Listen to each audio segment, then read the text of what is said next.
Arabica, Robusta, on est d'accord, vous avez tous déjà entendu ces termes. À la télé, dans les pubs ou sur vos paquets de café. Mais ça veut dire quoi au juste? Comment faire la différence et surtout quel est l'impact dans votre tasse? Installez-vous confortablement avec un bon café, je vais tout vous expliquer. Bon, on va casser le mythe sur le Robusta. En fait, si on veut être exact et parler de l'espèce, on dira plutôt Coffea canephora. Cette espèce compte plusieurs variétés de café, dont la plus connue et la plus utilisée est le Robusta. D'où le fait qu'on parle plus de Robusta que de canephora. Bref, revenons aux bases. L'Arabica et le canephora, dont est issu le Robusta, sont les deux principales espèces de café cultivées dans le monde. Et les deux sont d'origine africaine. L'Arabica est adepte des climats plutôt frais et pousse généralement en haute altitude, entre 600 et 2400 mètres. Il est cultivé dans toute la ceinture tropicale, surtout dans les régions montagneuses et volcaniques. A contrario, le Robusta va plutôt pousser dans des altitudes basses, souvent en plaine. Les zones qui produisent le plus le Robusta sont le Vietnam et l'Afrique de l'Ouest. L'Arabica comprend de multiples variétés, dont les plus connues sont le Moka, le Bourbon et le Typica. Côté Robusta, on l'a vu, il est lui-même une variété du canephora, la plus connue. À noter que le canephora comporte toutefois d'autres variétés, comme le Conilon et le Nana.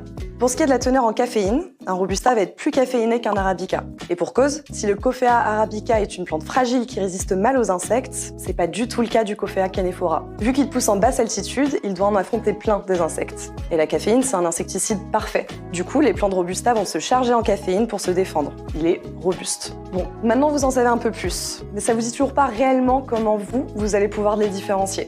Côté aspect, généralement un grain d'Arabica sera allongé avec un sillon en S, quand un grain de Robusta sera rond avec un sillon droit. Côté arôme, vous pourrez reconnaître un café 100% Arabica avec ses notes aromatiques et complexes, délicates et acidulées. En tasse avec le Robusta, vous obtiendrez un café avec plus de corps, des notes de pain grillé et boisé. Il sera aussi plus amer. Du coup, quel est l'intérêt gustatif, me direz-vous?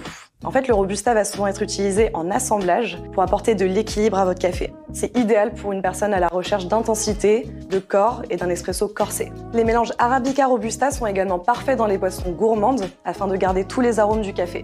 Toutefois, pas de panique, vous pourrez quand même trouver du Robusta de qualité et même en café de spécialité, comme le Colobuste de chez Café Luga par exemple. Un café en grains d'une qualité exceptionnelle que vous pouvez vous procurer sur notre site. D'ailleurs, on vous a aussi glissé quelques liens dans la description de la vidéo pour ceux qui voudraient tester les meilleurs Arabica, mais aussi des assemblages avec du Robusta.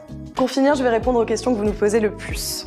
Quel café je dois boire si j'aime l'espresso à l'italienne? On vous recommande un café de torréfaction foncé à très foncé, avec un mélange Arabica Robusta 80-20 ou 70-30.